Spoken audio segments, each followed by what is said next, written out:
December 26, 1980, 3 a.m. A U.S. security patrol at RAF Woodbridge stepped into the dead of night, only to find glowworm lights sinking into Rendlesham Forest. They thought it was a plane crash. They were wrong. They called in Sergeant Jim Peniston, Airman John Burroughs, and Edward Cabansag, 3 men tasked with investigating a crash. What they found instead: a radiant object, metallic, triangular, not falling star or distant lighthouse, something alive. They advanced. The forest's pulse changed. The lights danced between tree trunks. Their radios failed. One heard what sounded like a woman screaming. On a farm miles away, animals erupted in panic. Fear wasn't just emotional. It was physical. By dawn, the men returned to where the object hovered. 3 depressions marked the ground, triangular, deliberate, burned branches, crushed twigs. They reported rabbit diggings, but the blood in their ears said otherwise. Word reached Lieutenant Colonel Charles Halt, Deputy Base Commander.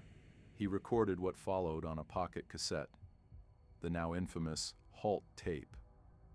His voice breathless, he described radiation readings, lights pivoting like eyes, beams rippling across the forest clearing, and objects vanishing, then reappearing. The brightest of these, he said, hovered for 2 to 3 hours, beaming light, then vanished.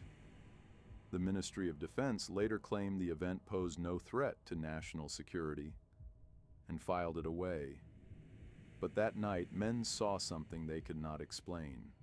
The forest changed. So did they. Peniston later claimed he traced mysterious symbols in his notebook, actual carvings etched into the craft's surface, symbols that vanished days later. Was it P, TSD, or contact? Local police were called twice. Both times they saw nothing unusual, only the Orford Ness lighthouse flashing in the east. But they couldn't disprove what men felt, that the forest was watching. Weeks later, Peniston submitted a handwritten affidavit. He insisted he touched the craft. It felt warm, soft, metallic. The next morning, he woke in his bed, hours undeclared. There was no official record of what took place between. He still doesn't claim to know what it was. And you're about to see how deep that silence runs. What happened in Rendlesham didn't stay in Rendlesham. By January 1981, rumors had spread beyond the base. Local newspapers caught wind. Reporters started asking questions. But the answers weren't just unclear. They were actively changing. First it was a crash. Then it was nothing. Then it was a lighthouse. But the men who were there knew the difference between a lighthouse and a machine that hovered 10 feet off the ground. Sergeant Jim Peniston began suffering from memory gaps. He'd wake up shaking, nightmares of binary code. He started writing it down, pages and pages. Later, a programmer translated it, a string of coordinates pointing to ancient sites across the globe. Coincidence? Or something left behind in his mind? Lieutenant Colonel Halt, under pressure, submitted an official report to the Ministry of Defense. It was short, vague, sanitized. No mention of craft, no mention of symbols, just unexplained lights and indentations in the ground. But a few weeks later, an audio tape leaked. The Halt tape. His real voice, his real fear, describing beams of light, objects splitting apart in the sky, radiation levels 10 times the background. Suddenly, the incident wasn't just a rumor, it was documented. But the ministry didn't flinch. They labeled it a non-threat. No investigation, no press release. Case closed. Except it wasn't. Because off the record, officers started getting visits, men in suits, unmarked cars. They didn't threaten. They asked questions, calmly, politely, but the message was clear. Stop talking. Halt refused. He gave interviews, showed evidence. He didn't say it was aliens, but he said it wasn't anything we could explain. That was enough. He was moved off base the next year. Then came the cover stories. Weather balloons, misidentified stars, Venus, even hallucination. Anything but what it looked like. But Burroughs, one of the first on site, began suffering from heart issues, radiation damage. He filed for military medical benefits. They denied he was even there. It took years in court just to prove he had been deployed to that base. His file had been scrubbed. That doesn't happen by accident. And still the craft never came back. But the silence around it grew louder. Someone didn't want the story told. Someone wanted Rendlesham to disappear, but it didn't, because truth, once touched, leaves a mark. And for some, that mark was physical. By the mid-'80s, Rendlesham was a ghost. The story faded from the papers. The forest grew back. The base changed hands. But some never forgot. Burroughs kept pushing. He requested his service records. They were missing. Halt's audio tape? Archived, then quietly removed. A reporter in London tried to write a book. He vanished for 6 months. Came back pale, silent, and unwilling to speak. Then there were the symbols.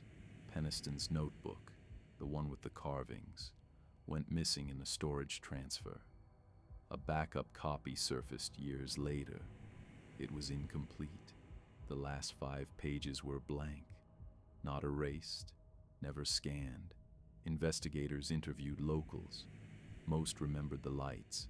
Some said the forest glowed for nights after. One woman claimed her dog refused to enter the woods for years. But the official stance never changed. No threat to national security.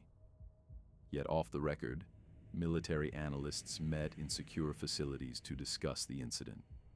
Rendlesham was used in wargame simulations. What if something landed and stayed? What if contact wasn't global, but selective? What if it wasn't the first time? Declassified documents from NATO suggested increased electronic anomalies in the region in late December 1980. Radio blackouts, magnetic interference, all unexplained, but no one made the link. Or if they did, they buried it. In 1987, a technician claimed to intercept a shortwave signal from the Rendlesham coordinates. A burst of static. Then, contact pending. Await sequence. No origin, no follow-up. The file was deleted from the station's logs, but he saved a copy. 2 days later, his apartment was robbed. Only the hard drive was taken. No prints, no forced entry, and still no proof, no closure, just whispers, and a forest that wouldn't let go. Some nights, locals say the lights return. Faint, flickering, like a memory trying to be reborn. But the question remains, what did we really see? And more importantly, what saw us? Rendlesham is quiet now.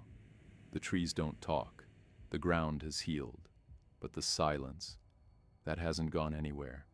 Because silence after a scream isn't peace, it's warning. And that forest still feels like it's waiting.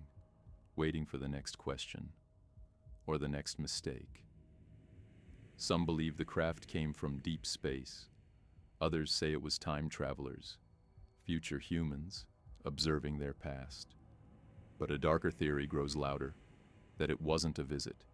It was a test, a calibration, to measure us, not to speak, but to listen, to see who reacts, who breaks, who remembers.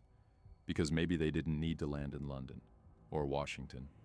Maybe all they needed was a forest, and 3 men, and now, us. Because Rendlesham didn't end. It was paused, held in orbit. A story too dangerous to finish, or too familiar to accept. In 2020, A British military memo surfaced. It referenced high anomaly events in Suffolk and a directive to limit cultural penetration. That's not how you describe a hoax. That's how you contain truth. And so we ask again, what landed in the forest that night? Why was it so precise? Why hasn't it returned? Or what if it never left?